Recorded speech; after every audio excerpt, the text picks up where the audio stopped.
ভারতের সীমান্তরক্ষী বাহিনী বিএসএফ শূন্যরেখার কাছ থেকে বাংলাদেশের একটি ছাগল নিয়ে যাচ্ছে এমন একটি ভিডিও সামাজিক যোগাযোগ মাধ্যমে ভাইরাল হয়েছে, যা দেশ জুড়ে আলোচনার জন্ম দিয়েছে। যদিও বিএসএফ এর বিরুদ্ধে প্রায়শই ভারতীয় চোরাচালানকারী ও কৃষকদের চর্যাবৃত্তিতে সহায়তা করার অভিযোগ ওঠে, তবে এবার তাদের সরাসরি ছাগল চুরির ঘটনা সামনে এলো।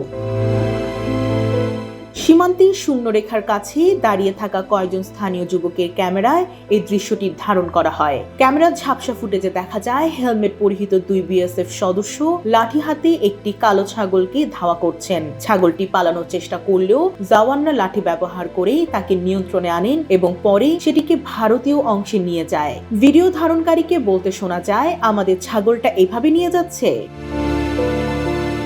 জীবন অবাক না করলে কে করবে? 28% মিল্ক ফ্যাটের অবাক করার সাথে ফ্রেশ মিল্ক পাউডার। জীবন অবাক করুক প্রতিদিন। স্থানীয় এক বাসিন্দা বলেন, ঘটনাটা আমার চোখের সামনে দেখেছি। ভিডিওটি দেখার পর সবাই রেগে গেছে। সীমান্তে এই ধরনের ঘটনা মাঝে মাঝেই ঘটে, তবে এবার ব্যাপারটা আরো প্রকাশ্য। ভিডিওটি ছড়িয়ে পড়ার পর দেশের বিভিন্ন প্রান্তে নেটিজেনদের মধ্যে ব্যাপক প্রতিক্রিয়া শুরু হয়। অনেকেই প্রশ্ন তুলছেন, আন্তর্জাতিক সীমানায় এই ধরনের আচরণ কি বিএসএফ এর দায়িত্ববোধ ও প্রোটোকলের সঙ্গে সামঞ্জস্যপূর্ণ? বিশেষ করে সীমান্তে পশুপালন, চোরাচালান ও সীমানা অতিক্রম সংক্রান্ত নিয়ম এত কঠোর হওয়া সত্ত্বেও সীমান্তরক্ষী বাহিনীর এই ধরনের কার্যকলাপ নিয়ে উদ্বেগ বাড়ছে।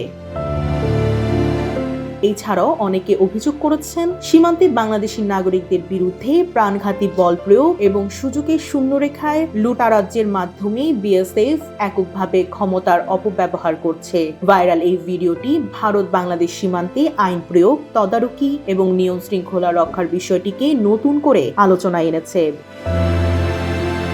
সীমান্তে ছাগল চুরির এই অভিযোগ নিয়ে এখনো কোনো আনুষ্ঠানিক বক্তব্য পাওয়া যায়নি, তবে স্থানীয়দের দাবি এই ধরনের ঘটনা বন্ধে কঠোর পদক্ষেপ নেওয়া প্রয়োজন। ডেস্ক রিপোর্ট, জয় জয় দিন।